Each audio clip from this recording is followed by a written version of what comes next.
And there's a line in the book that I've been using now, which is keep the love and ditch the labor. And it just simply focuses on that whole idea of like, let's approach dinner a little bit differently. Like, what if dinner did not have to be a labor of love?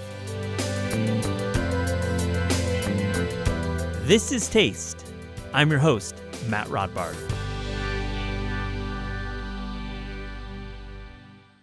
Today on the show, we have two great conversations with two of our favorite recent cookbook authors. Have you found your way into the world of Suzy Karadsheh and the mega popular YouTube channel and website, The Mediterranean Dish? We sure have, and it's changing the way we cook. Born and raised in the cosmopolitan Mediterranean city of Port Said, Egypt, Suzy grew up just a boat ride away from countries like Italy, Turkey, Lebanon, Greece, and Israel. In this episode, we hear about Suzy's terrific new cookbook, The Mediterranean Dish, Simply Dinner. Also on the show, I have a great talk with Jeremy Salamon. He's the James Beard Award-nominated chef behind Aggie's Counter, one of my favorite restaurants in all of the land. We talk about his life as a young chef, the near-universal praise of Aggie's Counter's unique approach to modern Hungarian cooking, and his excellent debut cookbook, Second Generation, Hungarian and Jewish Classics Reimagined for the Modern Table. I really hope you enjoy these conversations.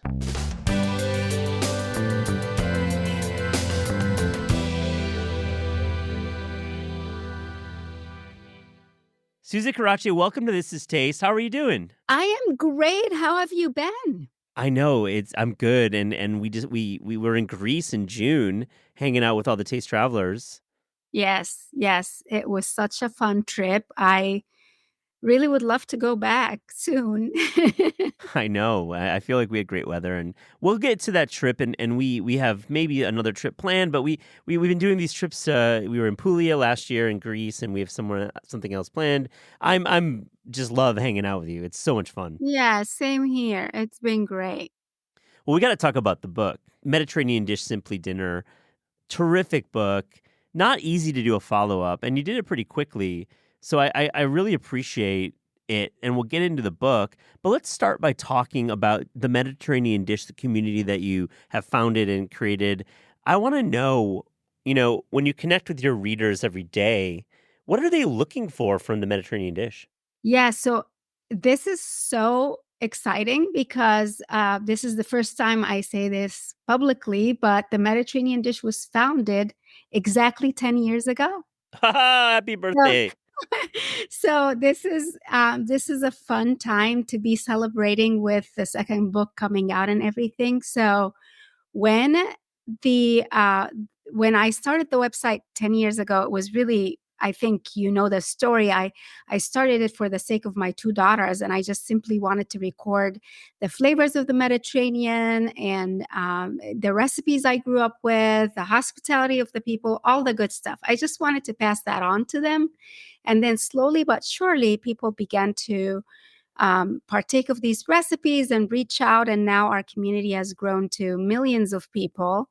And it's really been a fun journey to just reflect on, the impact that I could not have ever imagined 10 years ago when I started this little website. So I'm so grateful for our community. And as far as what they're looking for every day, it changes, right? It changes based on, who you're talking to and what their needs are. But on the whole, I think followers of the Mediterranean Dish, be it the website or the books, are looking for wholesome, easy recipes with big flavors. And they're people usually looking to live a well-balanced, happy, and healthy life without giving up flavor. And so I continue to try to offer that.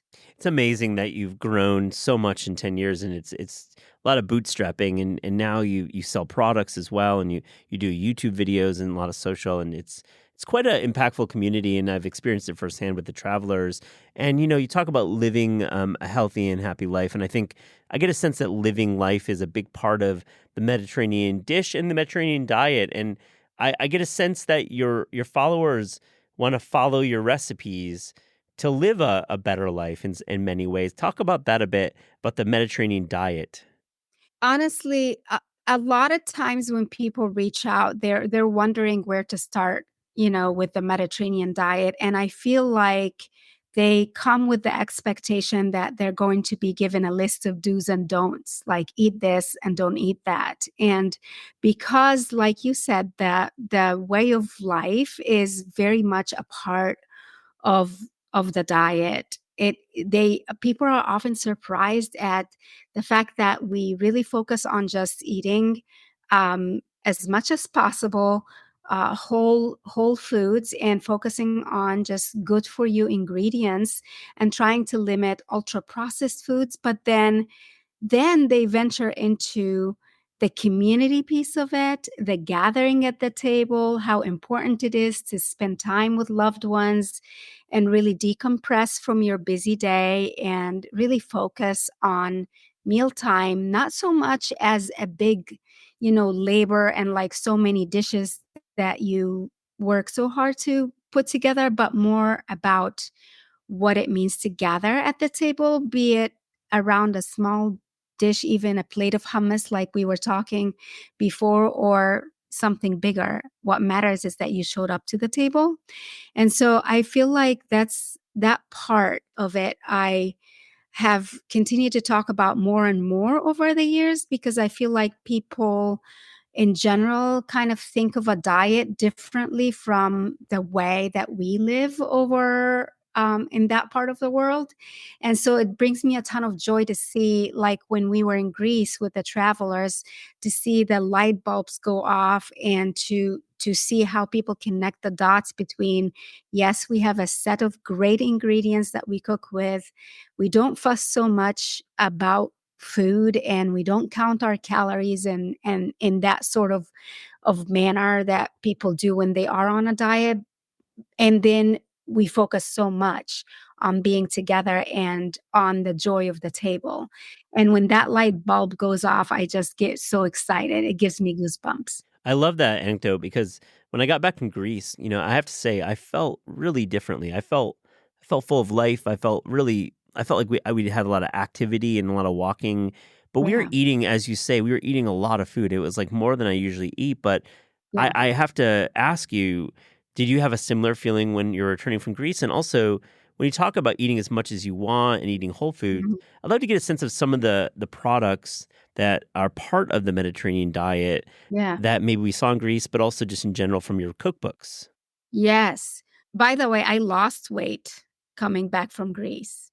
Yeah, I did too. I didn't hit the scale, Right? but my clothes were fitting a little better, and that's kind of the way I roll. And I just Yeah. felt really, and we were eating a lot, and like I think when you say processed, like I didn't think I opened a bag to eat anything during that trip. No, not at all. And I think some of the people traveling with us, and we had more than we had 25 in total, I think, and they were surprised at them, like how much we were eating as we went, like sampling foods and such. And some people were worried that we'd come home having gained so much weight, but the opposite has happened. Let's just put this out there: most any food we eat will have been processed to some extent nowadays, right? But we try in eating the Mediterranean way to eat as much as possible something in its whole form. So, be it, obviously a lot of vegetables, a lot of fruits, a lot of grains, a lot of legumes, those sorts of things that even out of a can are very, very minimally processed compared to, you know, I don't know if you were to snack on a bag of chips or something more processed. It's a completely different way of approaching eating. And we don't think so much about that. But as you begin to eat the Mediterranean way and you eliminate or naturally eliminate without even thinking so hard because you're eating so much of the good stuff that you don't feel hungry and you don't partake of like junk food that you don't need. I think Um, it's such an unlock, and I think it's why you have millions of folks who follow your newsletter every week because it really is such a brilliant way to think about cooking. yeah, and we don't very much talk about what not to eat because I still like a bag of chips once in a while, Yeah. But as far as the products, as far as the ingredients that make the Mediterranean diet what it is, I think you and I agree. Extra virgin olive oil is like our number one go-to ingredient, and it does make such a difference in the taste of the food, but also just adding to your food all the good nutritious elements and the antioxidants, polyphenols that come with the olive oil. And the more you use it, the more you are replacing other bad for you fats. And that in itself can make such a big difference in somebody's health. But so that for me would be the number one go-to ingredient. But you probably remember from Greece too, when we stopped by the spice shop Mhm. and how much we rely on, spices and herbs and other things to add flavor. And all of these also add nutrition and add health benefits to our food. So I love a well-stocked spice drawer, and I love to use fresh herbs anytime I have a chance to. So, yeah.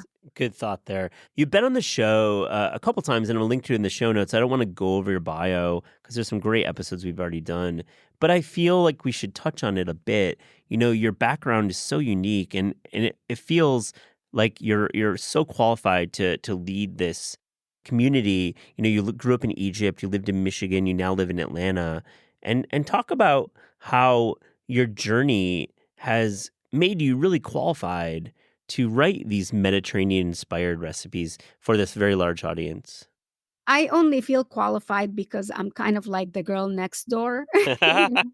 you know, I'm just like most people, a very busy person, working mom. And at the end of the day, I have to put food on the table. And I think that's probably the best qualification is I have had to learn to kind of dig deep into like my Mediterranean roots to find ways to be able to make the food I cook for my family here in a North American kitchen as close as possible to what I grew up with, but with accessible ingredients that are around me, because that's what I live in Atlanta, right? I'm so far removed from the Mediterranean Sea. So for example, with fish, I'm gonna try my best, but I will use what I can find. You know what I mean? So I think that's the biggest qualifier there, is that I've just figured out how to live the Mediterranean way here in North America and how to use what's given to us. And we have plenty. And people are almost always surprised at the fact that you can cook and eat Mediterranean with what you find in the grocery store. You don't have to go searching for it too far. Absolutely So agree yeah. fully. This is book 2, and it's focused on dinner. So let me ask you about why write a second book and why focus on dinner? I actually started writing the second book only 1 month after my first book was out, Wow. which for many people sounds so crazy, but I couldn't wait to get back into it. So honestly, I did it because I enjoyed the process so much. I enjoyed just when you write a cookbook, there's, as you know, because you yourself have written multiple cookbooks, it's a lot of work in the research and the development of the recipes and the thoughtful writing that goes into it. And all that somehow really fed my soul in such a way that I had not experienced before writing the cookbook. And I felt so free to share my experience and to share my stories and the recipes I really love without the restrictions that the search engines might put on you when you're writing for the web, right? So I couldn't wait to get back to it. And honestly, the community's response to the first cookbook was so generous. My cup was so full, I had to go back to it. And so I wrote a second cookbook because I just was really inspired and wanted to share more. I had more in me to share, so to speak.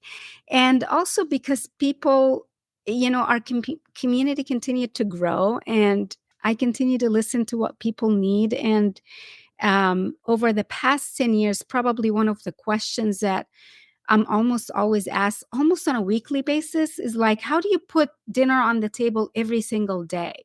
And, like I just said, because I am a busy working mom, I know exactly the struggle that people go through. Just having to think after a long day and you're like mentally so checked out, having to come home and put something on the table that, that would be nutritious and also, delicious and all the things, we put a lot of pressure on Yeah. ourselves. And so I wanted to address that question a little bit more fully in the second book from the perspective of a North American mom who is very busy, and to answer that question fully for everyone who's like, okay, I really do want to follow the Mediterranean way of eating, but I don't want to spend so much time in the kitchen. I really can't. I don't have the bandwidth or whatever it is, whatever the reason. And so Simply Dinner, the Mediterranean dish Simply Dinner, really focuses on, and there's a line in the book that I've been using now, which is keep the love and ditch the labor. And it just simply focuses on that whole idea of like, let's approach dinner a little bit differently. Like, what if dinner did not have to be a labor of love? What if Yeah. we didn't have that expectations of ourselves? You talk about the pressure, and I think the pressure is a reason many of us, reach for seamless. We dial up a pizza because we Yeah, feel the pressure and the burden for dinner, but we can't really do the math, and we're like, okay, well, I'm just going to do seamless. And I'm not against eating at restaurants. I love restaurants, but yeah, ultimately, home cooking, especially weeknights, you kind of want to do it. Like it's definitely in your brain. You're like, I'd like to cook more. A lot of people yeah. talk about that. And I think your recipes really drive us towards the actual cooking, which is uh, more than many cookbooks will deliver, which is promises to learn about a culture, et cetera, et cetera. But the actual cooking of it is really prominent here, and it's driven by the recipes. And I want to get into a couple. The first one is this farmers market avocado hummus, really terrific. I love Yeah. this. Tell me more about it. Like I said, I wanted this book to say something very specific, which is, let's not put so much pressure on ourselves, and let's reimagine dinner the Mediterranean way. It's casual, it's unfussy, and anything can be dinner. So let's take the avocado hummus as an example, because it is actually such a great recipe, and it's packed full of nutrition, and it's very, very satisfying that you don't need a whole lot else. So this came together just again one night when I had nothing in me, right, to cook a whole meal. But I had a bunch of veggies from the farmer's market, and I had some good avocados. I had some, chickpeas to make hummus. So it came together, an avocado hummus that's creamy, delicious. I add to it a little bit of Greek yogurt, even for, a little bit more protein, even though chickpeas have protein.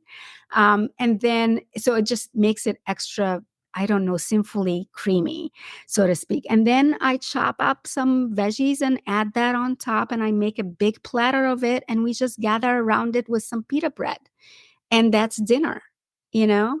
And or you could just make it into an appetizer for a crowd. It doesn't really matter. I just feel like we sometimes think of dinner as a three-course meal, and it needs to be this plus this plus this on your plate. But what if it didn't have to be, Yeah, What if and we just do an avocado hummus? it's really smart the way you lay it out, and I think you think about the macros too. You're not just like winging it a little bit here. You're thinking about balance, and like yeah, some people might not think that a hummus would be a centerpiece, but if you go throughout the Middle East, throughout the Mediterranean, you're going to see it as a meal, and it goes back to this point of feeling really good after dinner, and not feeling like weighed down by too much dairy and too much processed food. And I love that the way that you're co-signing on and endorsing just hummus is great for dinner.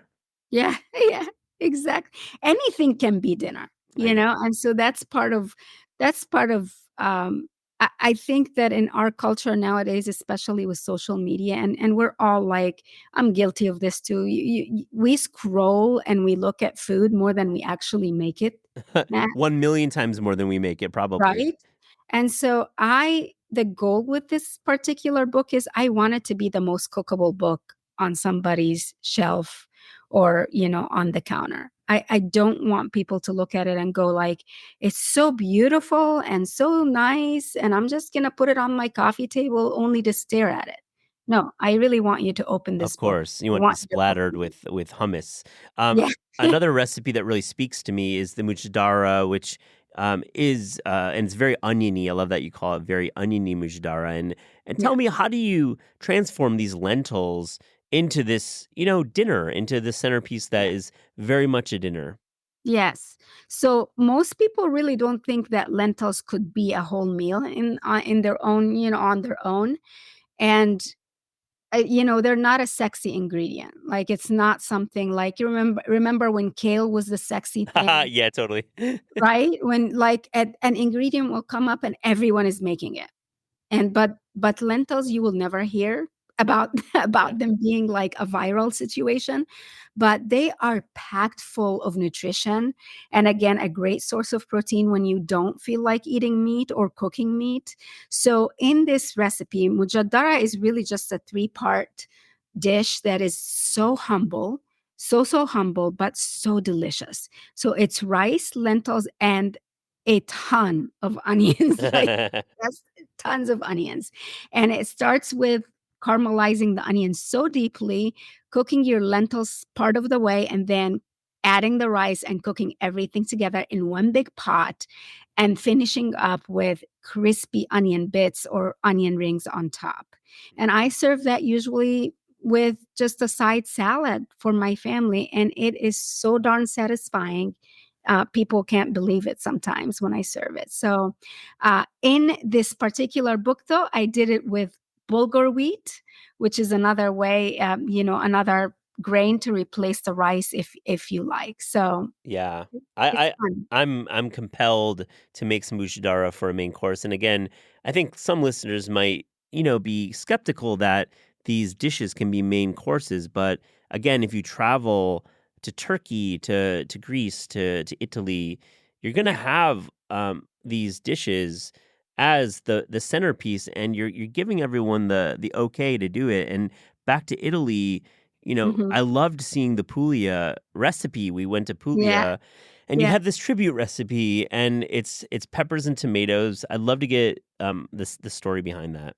Well, you were there Yeah, when I cooked it, which was so fun. So you remember we went out to this beautiful just farmhouse, and we were hosted by this wonderful Italian family, and they began to cook dinner, lunch for us. I think we just spent the whole day we there. did. It leaked into dinner. We were overstaying our welcome, but Yeah, they were I cool. was thinking, was it lunch? Was it dinner? It all blurs as all Mediterranean meals Yeah. end up happening. You just start eating and you're there for hours. But we're sitting outdoors, and then prior to get into the farmhouse, we stopped at the farmers market, and I bought a bunch of beautiful bell peppers, and they had also like some almonds and just nuts and seeds. They sell all that in the farmers market. So I bought some almonds and tomatoes and bell peppers, and I had no idea what to make. But when we arrived there, and the hosts were so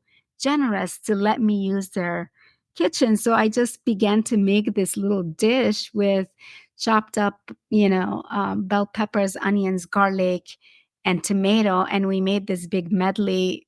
I don't know what to even call it. I don't think I call it a stew necessarily, but just this big one pan thing. And I finished it with the almonds, and then everyone just took a little bit of it for an appetizer, and it was just such a good time. And everyone loved it, so I had to include it in the recipe in the book.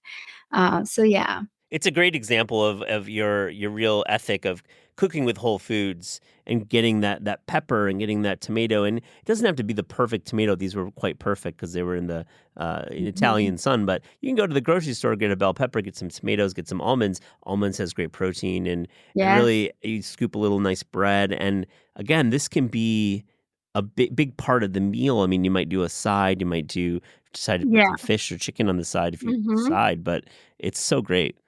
You can mix and match anything in this book, which is another thing I really love about it. So there are, obviously, we talked about 3 recipes that are completely vegetarian, but there are a bunch of, meaty and, meat, chicken, fish, all sorts of ingredients are in this book because we eat everything on the Mediterranean diet. But I think the biggest point, as you were saying, is, these dishes can be the centerpiece, and maybe the meat is just the side Yeah. to them, Yep. so You it's fun. you've really translated the style of dining. And another dish, and this is another vegetarian dish, but I like your point that there's like many different ways to roast chicken. And being an America-based cook, chicken is such an important protein. So Hmm. that's an important note. There's lots of great chicken dishes, but this Egyptian style cilantro rice, Hmm. we hadn't talked about this really when we were hanging out, but I love Hmm. the idea of cilantro being in Hmm. in rice from Egypt. Tell us a little bit about that. Yeah, so rice is a really key ingredient in Egypt, and most Egyptians will eat rice very often. As in, like, I think Asian cooking as well, Matt, which is you're more familiar with than I am, but they use rice often too. So rice is really a key ingredient. Um, Most families are able to afford it, and so it's kind of one of those things that I grew up with. And one of the ways that there are so many ways you can jazz up a pot of rice, but I don't think most people realize that you can combine, like you said, cilantro or a different herb of your choice with a little bit of garlic and whatnot. Put that all in one big pot, and it just produces this beautiful, herby, delicious pot of rice that you can then pair with. If you have that in your fridge, you can pair it with almost anything throughout the week, and you've got dinner covered. The other piece that I really love about this book that I spent a lot of time on is making sure that I added some ideas for, like, some meal prep. I'm really by no means a good meal prepper.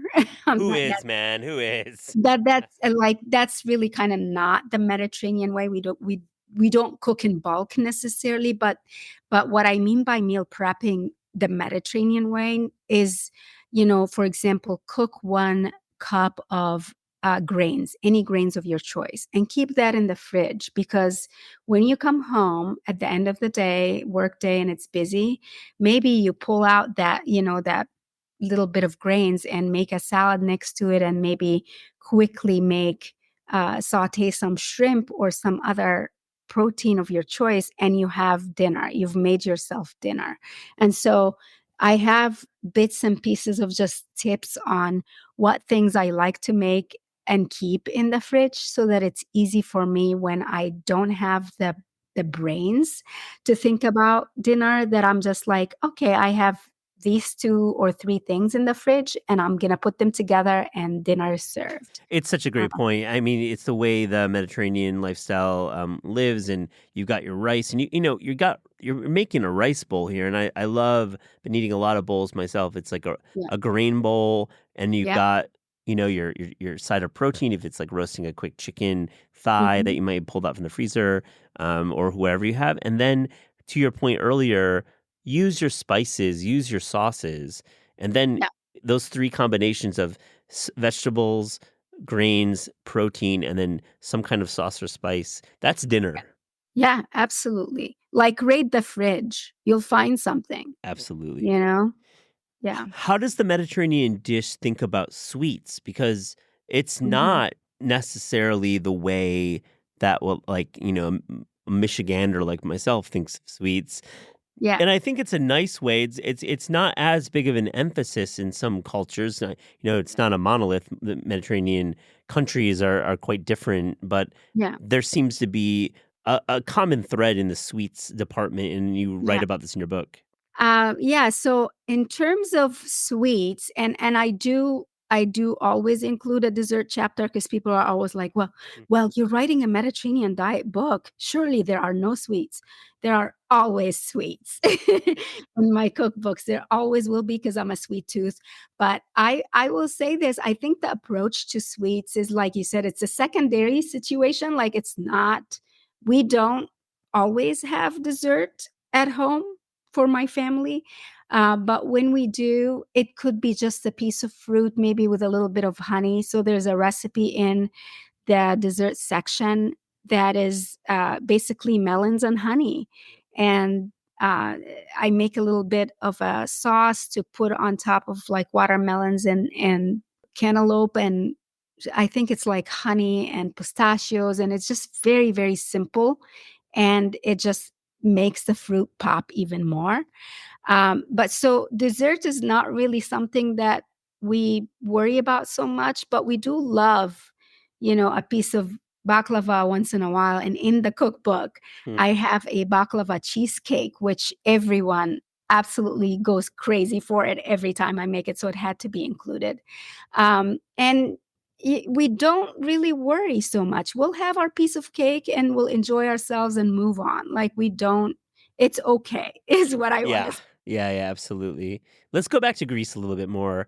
And Yeah, I'd like to get a sense of spending 8 days there. And really, we traveled, we were in Athens and we went over to Crete. And I'd like to okay, get a sense of what you took away from that experience in terms of the food. Like, yeah. how did it inspire some of your future recipe writing? For me, it was more affirming to see the way food is served in Greece. It's not unlike other parts of the Mediterranean where you have a lot of small plates. Often, I think if you remember, like almost every meal started with several little dishes of like little dips, some, vegetables, some, we had, remember these zucchini fritters that we Oh, yeah. often had, and these little bites that allow you to just sit, relax, and dig in and talk to people and enjoy yourself. And then later on, it kind of, the meal just blurs into, okay, and here's another dish, a main course or whatever. So it was really fun to see that is still the way that people eat in Greece, in that part of Greece. And I think for me, some of the things that were very inspiring were um, our last dinner at the farm at Pescesi Farm. If Hmm. you remember that one, Oh, yeah. was really, really exciting for me. The whole like cooking outdoors was really fun. And so I'm really I came home just wanting to completely dive into like cooking outdoors, everything on the grill sort of thing. And so that was really fun for me. And I continue to kind of think about the way that people over there use their herbs. Like Greek oregano is one of my absolute favorites, and I'm so excited to be able to use more of it now. So yeah, I can go on. There was just so much to Yeah, we share that sentiment. That final meal was just so memorable, and having the lamb, roasted over an open flame, and hmm and the way that oregano was used with the vegetables, Yes, and like a little bit of cheese, a little bit of dairy, but that meal really supplanted the idea that real moderation with animal products, lots yes, of olive oil, lots of hmm fresh vegetables, and really, again, I felt so great when I got home. I was like, "Man, I need to eat this way." And then, of course, I like went right for like my Haagen-Dazs. I like hit it hard. So I'm like, I like fell off the wagon really fast, but it gives me a lot of like aspiration, frankly. yeah. It's okay though. I Like know. I feel like sometimes when we beat up on ourselves too much, it kind of does the opposite. Like it makes you like, okay, well, I fell off the wagon, so there's no use. I'm just gonna, Yeah. but it's okay. Like I think eating the Mediterranean way, we allow ourselves a chance to indulge once in a while so that we know, it's okay. Tomorrow we're gonna get back to normal. If we're celebrating something and we're enjoying ourselves, that's all that matters for the moment. The Mediterranean dish, Simply Dinner, it's so terrific. And really, I get really a sense that this is a book that you can cook from. And I'm just thrilled that you got back on the horse and you wrote another book. It's so terrific. I love it. Thank you. Thank you, Matt. I Um, appreciate it. Taste Travels 25. I'm gonna let you. We've been talking like offline quite a bit. What can Mhm. you say about our future plans? That do you wanna say give any hints, or do you want to do another trip? What are you thinking? Well, I am thinking if people want to see the Mediterranean or other parts of the world and really dive into, culture, food, people, the whole thing, they've got to try one of these taste travel programs, be it with the Mediterranean dish, or I know that you're doing other trips as well with other renowned chefs. And I think, Matt, that this is a very unique experience. Taste Travels is one of those just once in a lifetime opportunities because the program is so custom designed that you just cannot help but just dive right in to everything. And it's well done, it's well organized, everybody's written. I've seen some of the feedback that people have sent back from the Greece trip, from the Italy trip, and nearly everyone was so blown away by just the amount of packed activity, but also the balance of all the things that we partook of while we were there. So for me, I'm excited to do another taste travel experience with you in 2025, and it's up to you if you want to tell people where you feel like we want to go next. Because But it's your program. I'm just in it yeah. for a good Well, time. thanks But for sharing that. I really appreciate it. And I just will add that when we go on the road for Taste Travels, and we've got some trips with Jenny Rosenstock and Mauricio Leo planned for next year, and Suzy Karadsheh, of course, as well. And really, when we go on these trips, they are, of course, all about the food. And we talk about cookbooks a lot, too. We talk about the journalism that we do here at Taste. And really, we bring to life a cookbook. And I think that's a big part of these trips is having an open conversation basically every day about recipes, about home cooking, and it really brings a lot of the work that you and I dedicate our lives to life for these travelers. absolutely. And we get to meet some very unique and amazing people who are doing big things. I mean, last time in Greece, we met almost every day. We had some interaction with local experts and we learned something new. I don't think you get that close to a culture without talking to the people. And Taste does that very well. And I really highly encourage anyone who's looking to do a unique experience, a travel experience, to look into what Taste is offering. Well, I'll just say that we're looking at a location that is one of the most iconic cities in the world, set on the Mediterranean, Mm-hmm. dining late, small plates, cured meats, lots of seafood. You can guess for yourself. We'll announce it later this year. Yes, we will be announcing later this fall, and Later I this really fall. cannot wait, Matt. It's going to be another epic experience, Gonna be and you are a just the nicest person the nicest travel buddy anybody can have, and also just full of knowledge and very, very generous and hospitable, and just a lovely human being. And people should be traveling with you. Oh, For sure. you're so So nice. The feeling is no, absolutely no, no. mutual. It's really all true, and I always look forward to our time together. I always learn a ton from you, and so thank you Well, for that. feeling's absolutely mutual, and we really have a great time with our travelers. On This Is Taste, we ask guests about their discerning taste. So to close this interview, Suzy, here's a little rapid fire, fast and furious taste check. How are you ready to take it for the third time? I think you've got some new answers here. I am ready. Because we change, and I love when I have guests back and friends back, because you go back and listen to some old episodes, but listen, our tastes change. The taste Yes, check is not always the same. it's So true. the best fruit Watermelon. you got in the South, you got this great sauce you're gonna put on top of it.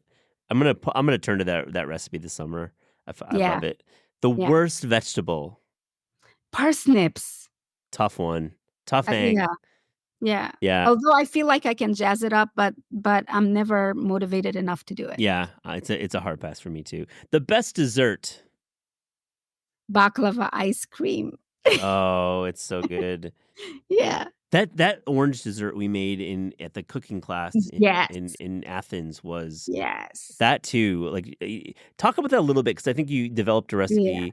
So using a dried Phyllo dough, phyllo, yeah. and you make it sort of a custard, and you dump the whole thing in one big bowl with that custard, with the phyllo, with a little bit of sugar, and you bake it like it's a cake, right? And it comes out it so intensely flavored because you put a lot of it. There's a lot of citrus, orange zest in it, and then we finish it up with a little cream on top, and it is just sinfully good.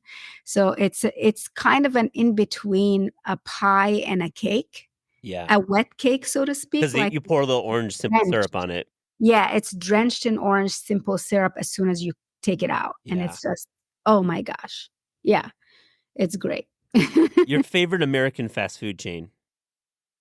um, I'm Chick-fil-A Yeah. because I'm in Atlanta, Yeah, so it's your home turf. yeah. Okay, your favorite cookbook of all time?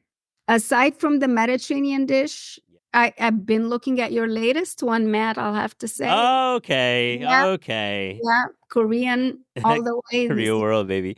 Korea world, and I've been really enjoying it because I actually really love Asian food, all of it. Yeah.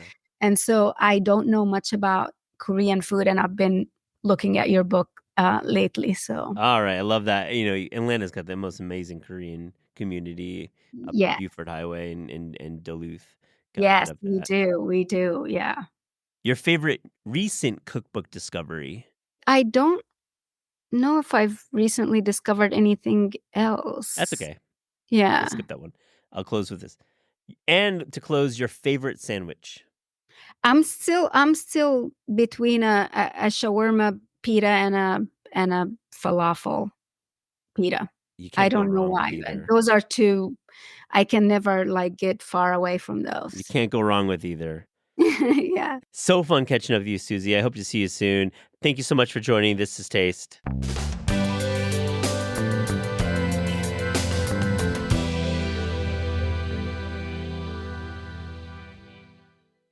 Jeremy Salamon, welcome to This is Taste. Good to see you. Well, thank you for having me.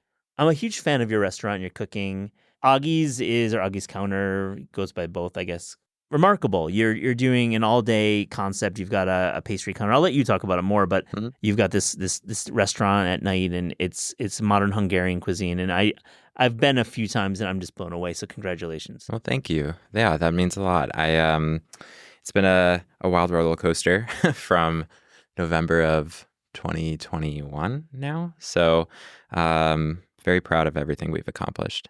Yeah, you should be. And you know, it's very difficult to run a restaurant. We know that. And really the fact that you're able to do a concept that is open all the time, basically, and keep it running. How do you do it? Set us up a little bit about what the restaurant's doing right now. Yeah, so we're inspired by, well, in terms of structure, we're inspired by New York luncheonettes and diner culture. So from the get-go, I always wanted to do a restaurant that was all day, and I didn't quite know how to do that because I was bred to be a nighttime chef. That was pretty much the bane of my career. So having a daytime restaurant that would transition seamlessly into nighttime and a wine bar felt incredibly awkward and daunting.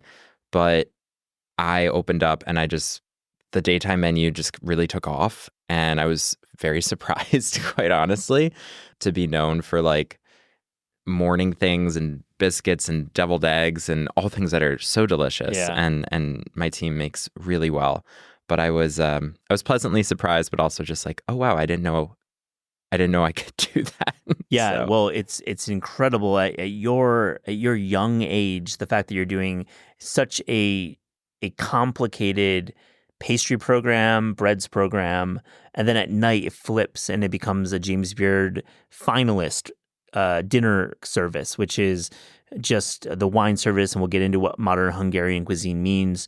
The dishes are, I mean, I put one on Instagram, and I swear I had 4 chefs reach out. Your beet dip. Oh, sure. With and tell us about that dish. Yeah, the beet dip. So I have a friend that loves who doesn't love sour cream and onion dip? But when we were opening up Augie's, that we just kind of lived off of the sour cream and onion dip because we would crash with her at her house. We actually, when my boyfriend and I were opening up Augie's, we did not have an apartment yet, so we were couch surfing with friends and family. Wow. And we loved the sour cream and onion. And I was like, I really wish there was a way to like create an Eastern European Jewish version of this. And that's kind of how the beet dip was born. And just a lot of onions, garlic and sour cream, yogurt and beets and herbs. And it's finished with smoked trout roe and served with fresh chips. So really nice chips too. And I was gonna close that thought. I had 4 chefs reach out, and the plating and just the way it presents is gorgeous. It's your plating skills are phenomenal. It's just great stuff. Oh, thank you. Yeah, well, that's largely due in part to my team. They're also very, very good platers. Yeah, I think your food is something that is beautiful to look at, but then it follows up with the fact that it hits in the seasoning, and it comes down to having balance with acidity and seasoning. And I think I wanted to segue and ask about Hungarian cuisine. It feels like a cuisine that hasn't been swept up with our love of Europe, of either Eastern Europe or Western Europe.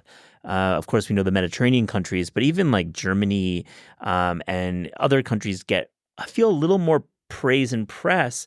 And with this said, you've been able to take these Hungarian dishes and make them modern and feel fresh. And you write about this in your book, Second Generation. Why is this cuisine so unique? Yeah, loaded question, loaded answer.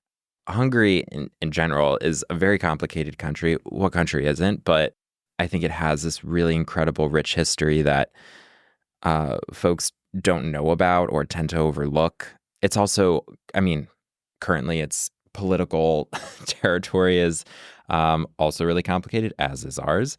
But it's got one of those stories where it's like, I was always kind of just championing for it. And I've read a bunch of history books on Hungary, and notably George Lang's The Cuisine of Hungary, which was an inspiration for me. He starts off with like 4 chapters worth of history on it. And if you just peel back the layers, it's really been influenced by so many different other cultures.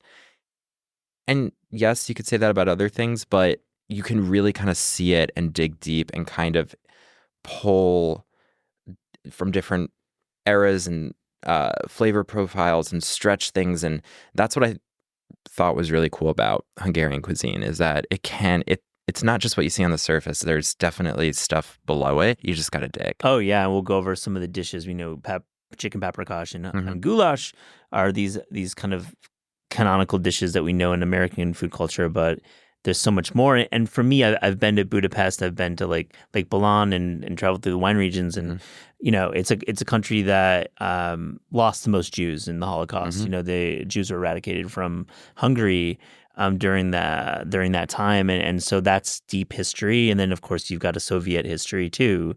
And it feels to me, when you talk about the layers, you've got these multiple layers. And really, when you think about writing about it in Second Generation, are you looking at the Jewish side, the historical side? Are you looking at the Soviet side? How does that work?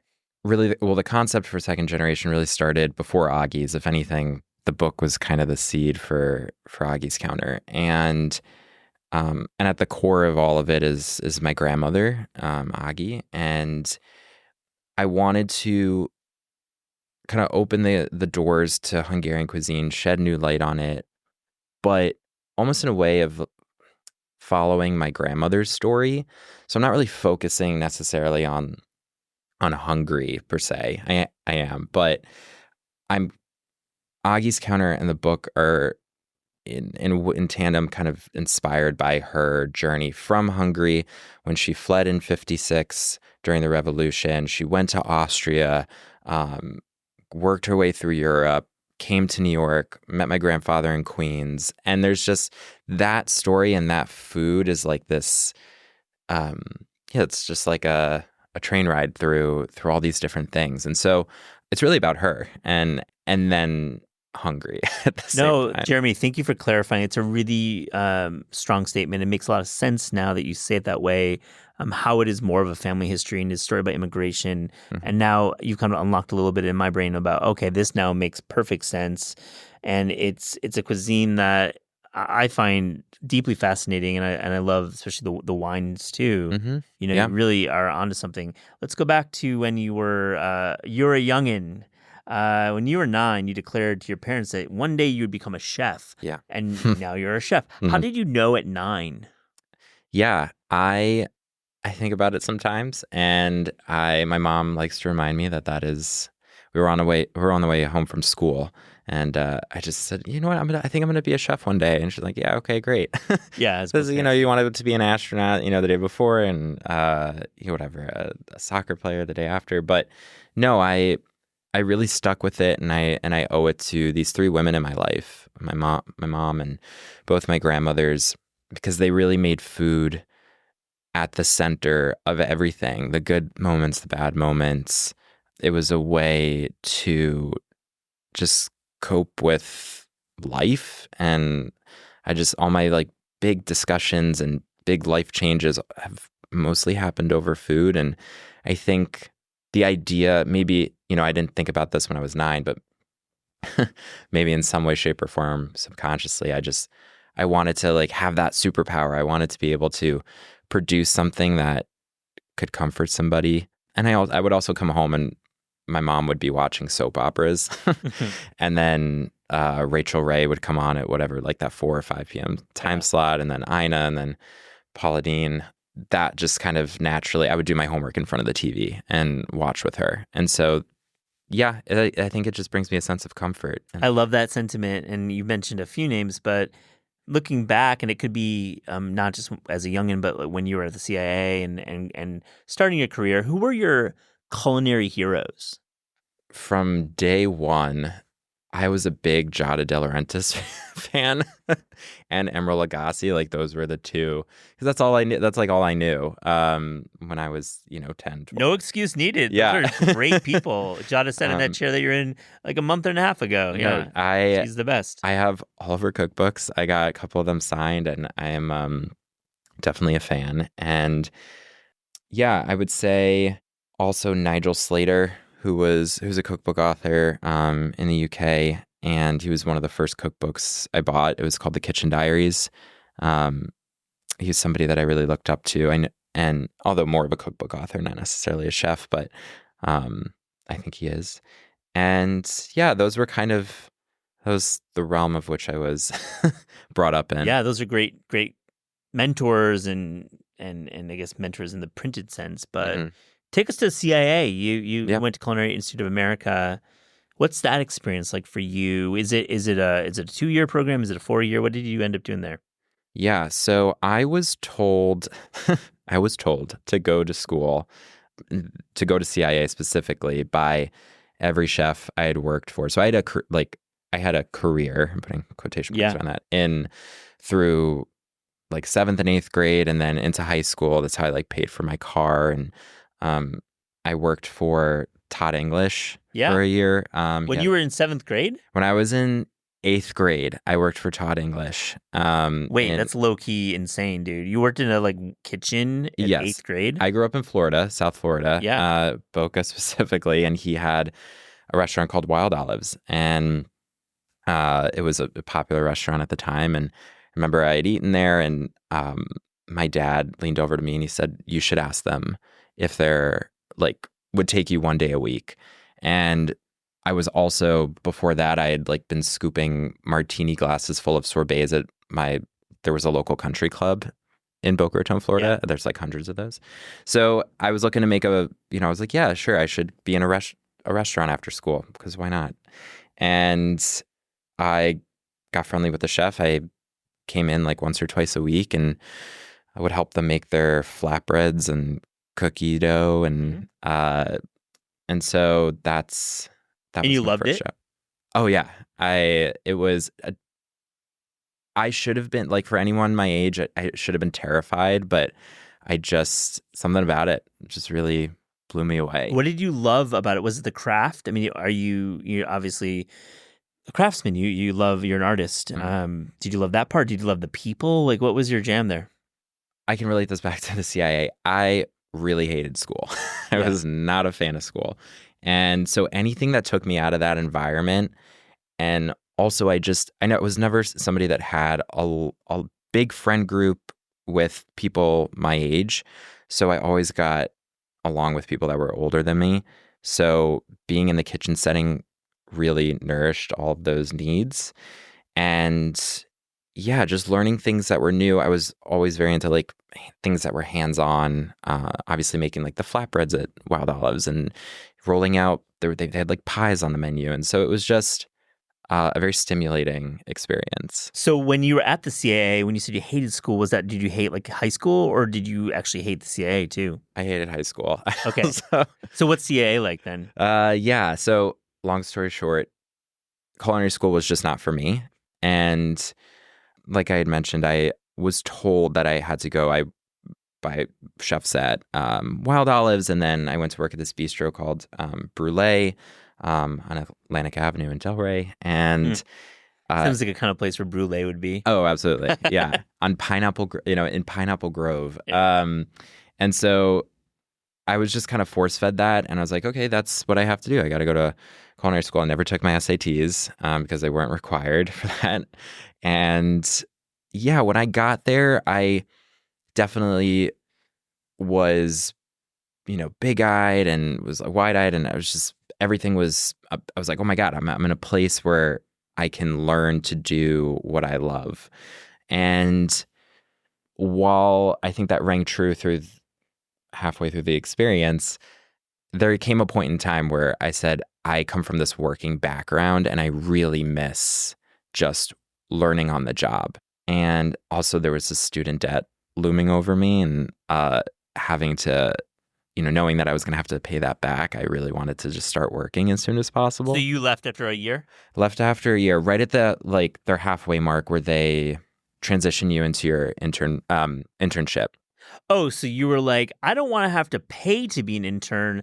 I would like to actually go work and get paid. Right. So I left on my internship. I went on my internship. I moved to the city, to New York City, and I wound up working at Prune on First Street. And heard of it, yeah. Yeah. And I remember Gabrielle Hamilton had said to me, like, this is your reset button. Like, everything that you thought you knew throughout the door, like, you're now working in New York City, like, you have to learn everything again. And that was terrifying to hear, but also incredibly valuable. And validating that you wanted to, like, I mean, that's her saying, read between the lines, that, okay, you went to culinary school to get a background, but man, you're going to learn the real shit now. Yeah, it was eye-opening, and I loved it so much. And I was listening to a radio show podcast that had Andrew Carmelini on it, and he at the time was talking about going to culinary school, not going to culinary school. And in that, 45 minute sit down, he convinced me that I just definitely do not need to go back to school. And you end up working with Andrew. And I sent him an email a year later being like, so I listened to that show, and he responded to me. So that's how I got my next job. So you worked at, which one did you work, La Conda Verde? La Conda Verde, yeah. Oh, wow. So let's go back to Gabrielle Hamilton, though. I feel we don't get too many folks in on the show talking about their experience working at Prune, which is now kind of like a private event space. They're not really doing service. What did you do there, and what did you learn?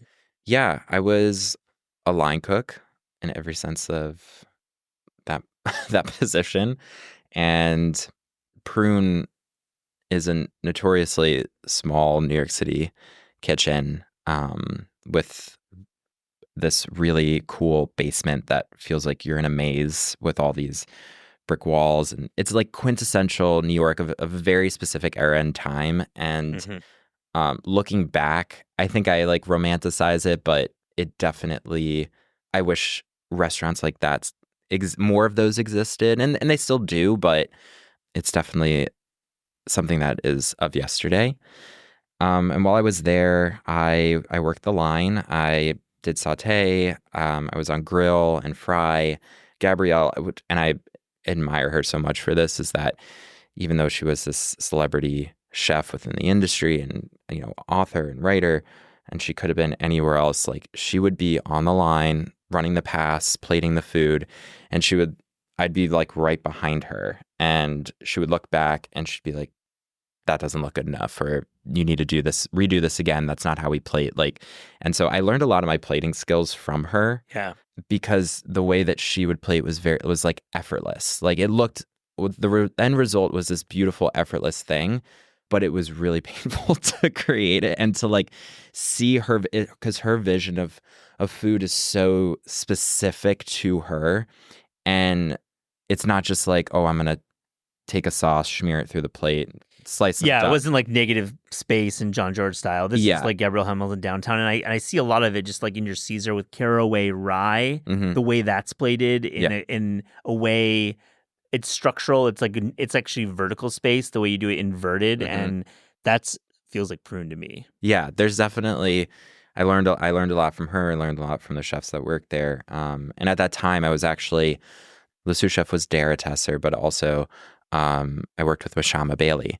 And so I had really great teachers and colleagues that I was fortunate enough to learn from. Yeah, and you work with Andrew Carmelini as well. And you start kind of building reps, obviously. How long do you work until you get kind of a bigger chef job? Because Augie's is not your first kind of running the show job. You had previous jobs too. Yeah. Well, Laconda, I continued as a line cook, then wound up becoming like a junior sous chef, where I was kind of working a bunch of different stations on the line. And then from there, worked at Buvette and Via Carota as a junior sous, and eventually found my way to a restaurant called The Eddy, which was in the East Village. I reapplied as a line cook and worked my way up to sous chef, and then eventually took over as chef. So yeah, I had I don't know if I would call it a not normal trajectory, but you certainly put in the reps and put in the work. I mean, I think there's no normal. There's no normal. Right? Yeah, no, right? Totally. And the Eddy, you got great reviews there. And I think I first heard your name at the Eddy, which is a great restaurant. But then you decide, obviously, you want to do your own thing. You've got your grandmother's story. You've got both grandmothers, actually. And when you open in 21, what's going through your mind? We're just out of the pandemic. You're opening a restaurant. What's happening then? So I had left the Eddy, and at that time, my boyfriend Michael had moved over to the West Coast. So we were bi-coastal, and for a job.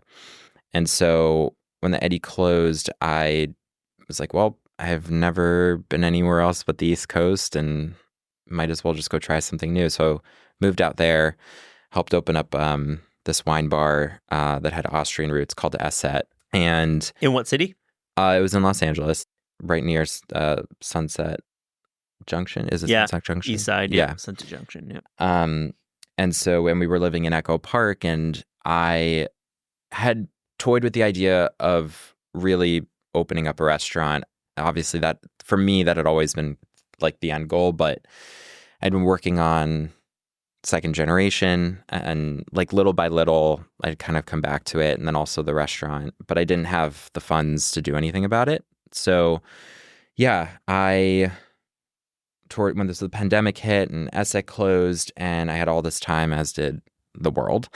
So I said, well, I better hunker down and start coming up with a business plan, and started piecing it all together, realized that I needed to move back to New York in order to make this thing a reality, because this is where people know me, and that's where I was going to get the most support in every way, shape, and form. But not only that, then I also launched a Kickstarter, and we fully funded the restaurant with $65,000 in That's seed amazing. money, which is like not heard of for a restaurant on a platform that sells tech and games. Yeah, usually it's just like projects. I mean, when you kickstart Augie's, what's the promise? Is it just like they just gave you money and we're like, go for it? Yeah, I mean, and you give rewards in exchange. Like, you'd be like, well, when we do open, if we do open, you'll get a free cup of coffee or like a tote bag. And it says a lot to raise $65K, off a Kickstarter to start a restaurant. You find your space in Crown Heights. How, like, what's the build out like? What's going through your mind opening in that neighborhood and deciding that this is going to be an all-day scenario? Yeah, well, the space that we're currently in was known as Butter and Scotch, which was this really cool bakery, boozy dive bar. And actually the site of my very first pop-up that I had done like 7 years prior to Wow. that. So I knew the space, and I had a couple friends that had lived in the neighborhood, so I knew there was definitely folks that were around my age and would probably come to the restaurant. And yeah, opening was it was a first for me. I had never opened up a restaurant before, so that was completely new waters to explore. Walls were coming down, although I don't know if I should say that here, but so walls were coming down, and there was countertops that were shattering, and we hired somebody, then they quit even before we start because blah blah blah, and it was just so it was the trials and errors of being a first time. We've seen that TV show. Yes. We've seen it, and we know, and it's real. I love to get into some of the recipes from the book, Second Generation, and let's start with the good old-fashioned chicken paprikash. It reminds me, paprikash is this dish that is both foundational to Hungarian cooking, but probably misunderstood. And, buying good paprika is important, right? How are you doing this dish, and why is it a little bit misunderstood? Yeah, so chicken paprikash was made weekly by my grandmother. So it's something that was very normal to me. And at the core of it is good paprika, sour cream, and chicken, and a lot of onions. And you really can't go wrong there. And I think more people should invest time into making the dish because it is very simple to make. It's braised chicken stew. But yeah, good paprika is kind of at the core of it, and that's really hard to come by here in the States. How do you do it? I'm actually asking you because I want to buy some, because when I went to Hungary, I bought some great stuff, and then I haven't been able to repeat that. Yeah, it's sadly there really isn't like something super duper close to it. But I will say that Burlap and Barrel has their noble paprika and the Szegedi hot paprika, which are the closest that I have found to being pretty on point. Otherwise, you get this kind of like touristy stuff that they sell in like these red little satchels, and it's just it can almost taste rancid. So I think most people's idea of paprika is just it's just non-existent. I know, because the stuff you buy from McCormick has, that's the stuff you see dusted on deviled eggs, which doesn't have much flavor. And then, of course, the tourist stuff is rancid probably from the markets. So yeah, it's Burlap and Barrel. It's a good pick. Let me ask you about goulash, because you asked readers in the book to forget about everything they know about goulash, which is funny. Why so? So silly. I say things and I'm like, why did I say that? Because it's fun. It gives us like things to talk about on shows. Yeah, goulash is kind of ugly. If you take a step back, pretty beige, pretty yeah. And it's usually made with this chuck meat, or just throwaway meat that can be really tough. And at least that's how I was raised on it, and served with egg noodles or bread. Also some like freshly cut bell peppers. But I wanted to. Same with paprikash. I wanted to explore different versions of these dishes that wasn't limited to one item. Like I have made a shrimp paprikash before. I have made a quail paprikash or a pigeon that we served at Agi's. Or with goulash, we do it with we've done it with beef cheek and short rib, which is the version I feature in the cookbook. So in that sense, it's like taking something that's, to me at least, is so fundamental, but can be applied to so many different variables and meats and proteins. So I felt like goulash was a great kind of like jumping point. Yeah, so that's use it as like a mission statement almost, the way that Hungarian cuisine can be cooked. Enjoy that. Savory peaches and cream, kind of chefy, but that's cool. I'm not like criticizing it. I'm actually loving it because I want to make it. How do we do your version of peaches and cream? Yeah, so something that we made at Agi's counter, and I love stone fruits, and that's just inherently Hungarian and Eastern European of me, but having, you take goat cheese, You cut it up or pull it apart, and you marinate it in like this really fragrant toasted fennel seed and oil. There's also some other spices in there.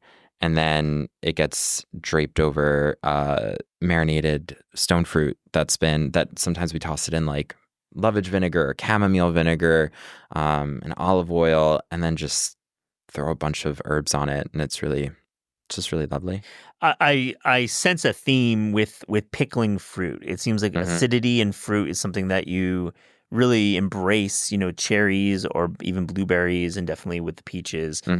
Now, let me ask you about the pastry program, your pastry chops, because they're real, and I'm like, this is the kind of restaurant where you have to save room at all costs for dessert.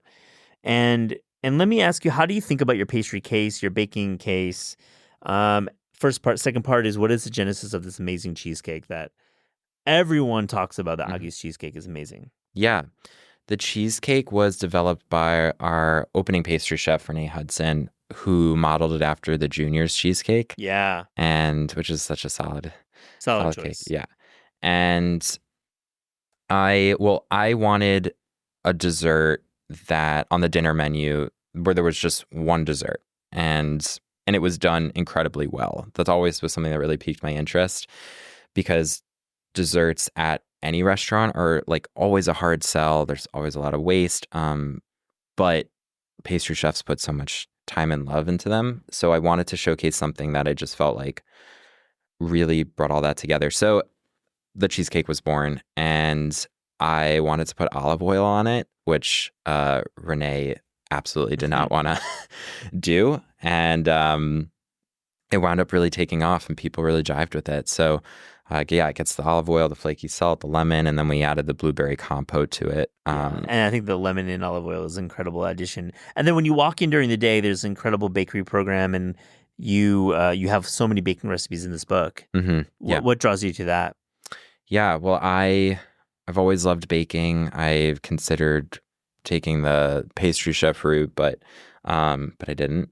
And I really love taking savory aspects and combining them with sweet applications. So yeah, I mean, it was really important to me also because Hungarian cuisine has these really incredible desserts that not a lot of people know about, and tiered, and they go sideways and up and down, and the list goes on, and they all include fruit for the most part, which I love. So it was important to showcase that at the restaurant.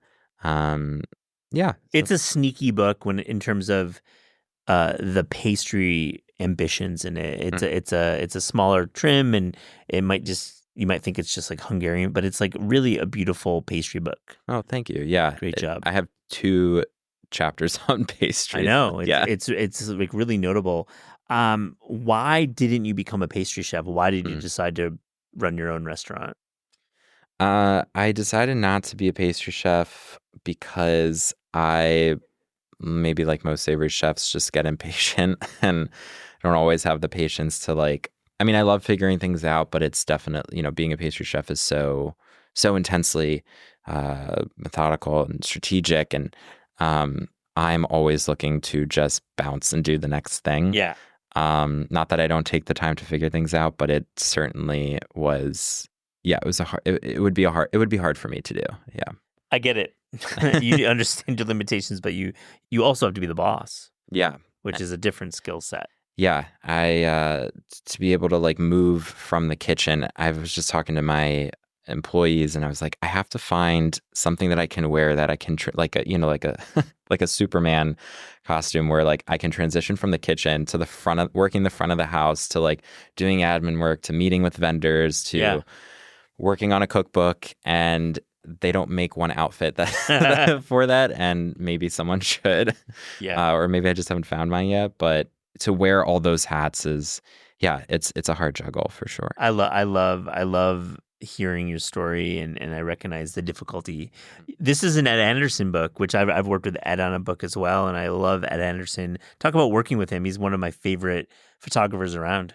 Yeah, Ed worked on some of my favorite cookbooks. 12 Recipes by Cal Purnell was really where I solidified my interest in calling him up. And he happened to be around the same time that we were shooting the book here in New York. So working with Ed was just so easy and so comfortable. And he's like somebody I wanted to, like, I would want to have been friends with him in high school. Like, he's just completely chill. Yeah. And his process is just like, yeah, like I said, it's just so it's effortless. So He really is an effortless photographer. He can definitely prop style as well, which is nice. And how long was the shoot?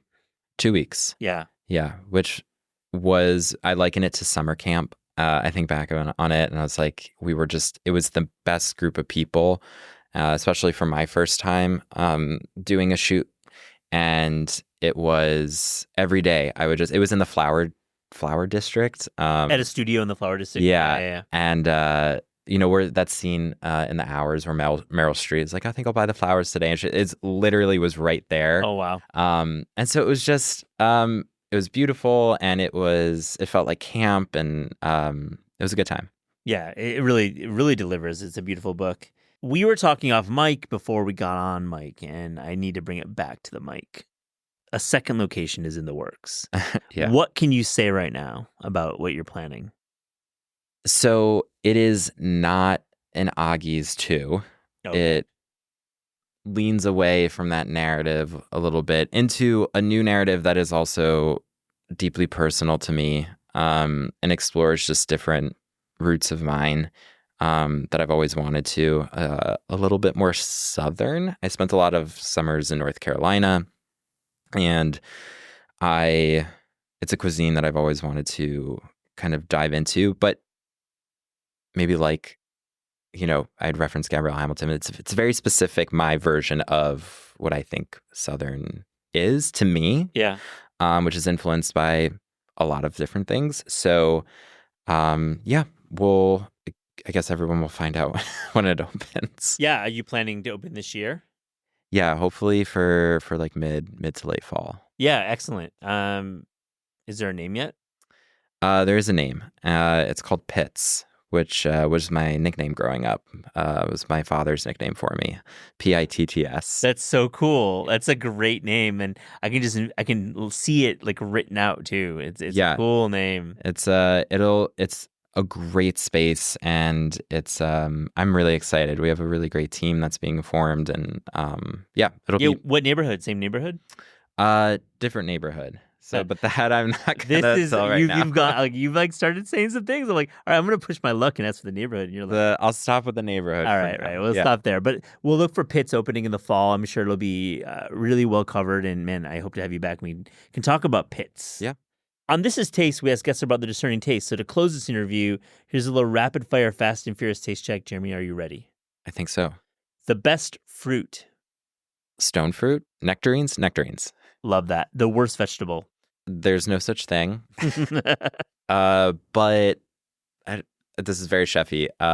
Cardoons and fiddlehead ferns, I don't make any sense to me. Yeah, fiddleheads taste like ass, man. Yeah, just can't. Absolutely. They're like, I don't know what to do with any of those things. Definitely. But luckily, it's like a 2-week season in the East Coast. Yeah. It doesn't matter. The best dessert. My grandmother's German chocolate cake. It's, I don't know, just it's top of the line. It's super nostalgic for me. It's her version of it. She always called it a German chocolate cake, and as I got older, I was like, this is not a German chocolate cake. But it was because of the chocolate that she used. They called it German chocolate, but it's baked in a bundt, and it is just, it's so aromatic and fluffy. And it's just like my favorite thing. I love that German chocolate cake is not from Germany; it's from Texas. Yeah, that's where the chocolate company is from, and it's cool. I will look for that. Okay, your favorite New York City restaurant right now that is not your own? I have been frequenting Diner a lot. And the last time I went was just like maybe 2 weeks ago. The menu was just so on point. Everything was just so good. Their iteration of the chicken each time, they had a pate and a trifle for dessert, and it's so easy and beautiful. Definitely, yeah. Diner's really great. You used the term effortless, yeah, and that's Diner to me as well. Yeah, that's it's just like, I know that they source from the market, and they're It's such an institution now that like, yeah, I don't know. Everything there is just really beautiful. Your favorite American fast food chain? Dairy Queen. Into that, what's your order? The brownie earthquake. Wow. I mean, is it like a brownie sundae basically, or is there what's the earthquake? I'm not familiar. Yeah, so it's soft serve. It comes in like a plastic bowl, and then they put a bunch of hot fudge and little tiny brownies on it. Yeah, it brings me right back to Fridays after elementary school. My mom would. I was a big kid, and I loved my brownie earthquake. Listen, you were appreciating food at a young age. Yeah, I appreciate that. A few more. Your favorite cookbook of all time? That's really tough. But if I had to, can I list like 3? Sure. Okay, is that all right? David Tanis's The Heart of the Artichoke, The Kitchen Diaries by Nigel Slater, and the Cannell House cookbooks. Yeah. Those are maybe like my top. Very literary books. Yeah. I love that. Yeah. A favorite recent cookbook discovery? I knew about it before, but Bill Neal's Southern Cooking. Yeah. And he also, there's another book that's kind of like a little bit of an anthology of a bunch of other recipes from Cook's Corner. And so I've been reading those lately, which I really love. Give us one menu item at Pitt's. Working on this veal sweetbread over puttanesca. Also, we're doing like this pimento with mortadella. 2 separate dishes, but wow. Yeah. So pimento mortadella with like, yeah, with fried saltines. I was like using the motion of a cracker. Yeah. I was thinking Ritz, but fried saltines is even better. Yes. Like seasoned fried saltines. Yeah. Yeah. Like firecrackers. Like firecrackers. Oh, it's gonna be good. Yo, of course it's gonna be good with good mortadella. That's like nice. Yeah. That's nice. You got good skills here. A cuisine you would like to learn more about? Cuisine I would like to learn more about. It's not necessarily a cuisine, but I've always wanted to learn more and understand more about fish. It's not something that's like in my wheelhouse as a chef. And while I do work with fish currently, it's just not, I want to know more. So learning more about sustainable fish and fishing and how I can best prepare things, because it's always been a bit complex and daunting to me. So maybe learning more about that might make me a better chef. That's really neat to hear, and knowing your limitations. Yeah. As a chef, as an accomplished chef, as a James Beard finalist is pretty rare. I think most people of your caliber would be, I know everything. Oh gosh. Or low-key. No, absolutely not. I love it. It's so good. Last one, your favorite sandwich?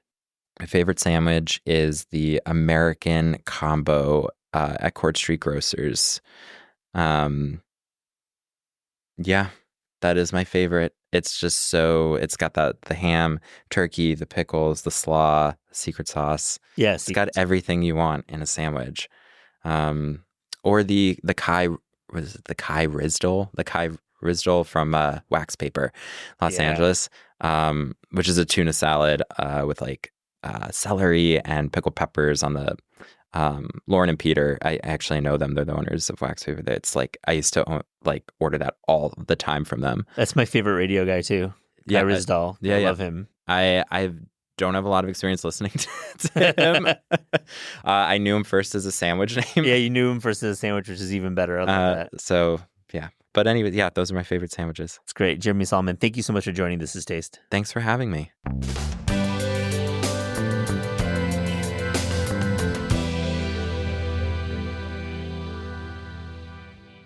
Eliza, how are you doing?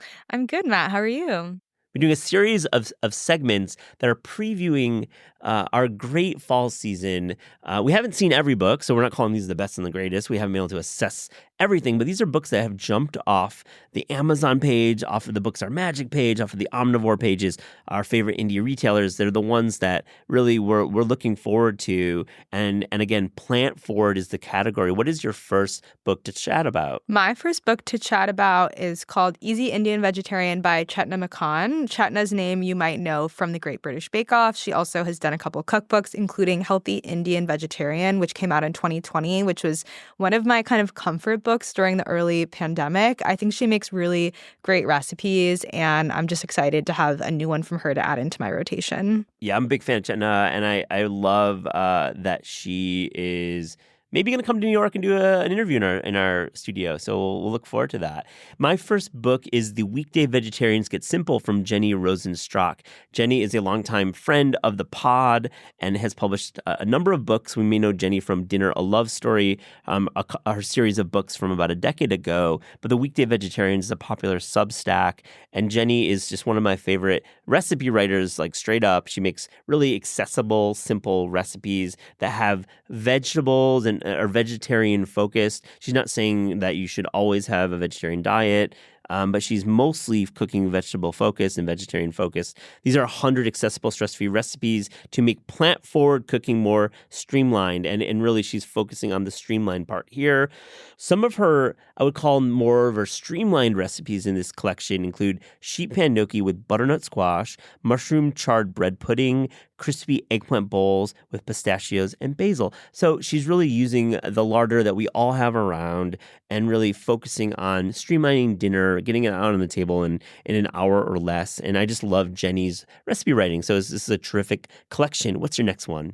I just want to say the idea of a savory bread pudding really speaks to me, so I'm excited about that book as well. Totally. I love a savory bread pudding. It's actually great for like entertaining. People like a bread pudding. It looks nice on the table. Yeah, and it's just comfort food purely. Totally. The last book I'll talk about is called Big Vegan Flavor, and it's by Nisha Vora, and it is truly a big book. It's 600 pages, and I think is kind of just hitting on this idea of cooking like fully plant-based, really craveable, delicious food in so many different ways. Nisha Vora has a really big following on Instagram and TikTok. Rainbow Plant Life is her handle, which you've maybe seen before. Sure. And I think there's just a lot of recipes in this book that I'm really excited to cook, and the techniques behind them are cool. Like there's a recipe for miso butter seared king oyster scallops. So she's turning mushrooms into a scallop, but she's brining them ahead of time, which is what gives it this really good kind of texture to make it really tender, which I have cooked many mushrooms in my life, but I've never brined them before cooking. So I'm excited about that. Love that technique. There's also a recipe for like a chai spiced custard tart with mango, which just sounds like something I want to eat a lot. And I think this is another example of somebody who's developed a really big following online by knowing what people really want to eat and figuring out how to make it like easy to actually cook. And so it's cool to see that be translated into a book. I'm really looking forward to that one. And speaking of big books, this is an absolute doorstop. Mastering the Art of Plant-Based Cooking from Joe Yonan. I've gotten a chance to actually hold this book. We got it pretty early here in the office. It is a really amazing book to hold. It is 300 mouth-watering recipes for flavorful staples, weeknight meals, and celebratory feast. Now, Joe Yonan is a name that we all know. He's the food and dining editor at the Washington Post, and he wrote a regular column called Weeknight Vegetarians. And really, I like Joe's sensibility. These are extremely well-tested recipes, and I'm just a fan of tackling this topic and calling it Mastering the Art. Wow, he's delivered on the promise, and it's 300 recipes. That's like a lot, like 300 recipes. A couple of those include smoky eggplant harissa dip, a citrus and mango salad with fresh turmeric and cucumbers, enchilada 5 ways, and black sesame swirled cheesecake. So he's really covering the gamut of plant-based cooking, and really he also has a lot of great reporting in there. You know, this gentleman is a editor at the Washington Post, so he takes the journalism really seriously. For anyone who's trying to get more into plant-based cooking, this would be my pick. It's really a big book, and I enjoy it. Yeah, I think it's cool. Also, his last book, Cool Beans was the title, which was a bean book, is kind of, I think, like a step on the way up to this one, because beans are obviously such a huge staple when you're doing plant-based cooking. So I like that he kind of mastered one corner and then said, okay, let me take a whack at the whole spectrum. Well said, Eliza, and I agree. He's really like, his ambition is super high with this book. And again, I can't imagine the proposal. 300 recipes is like tremendous, and I don't think you're going to be disappointed with this book. There's so many more plant-based books to talk about throughout the year, and we will, but thanks for sharing yours.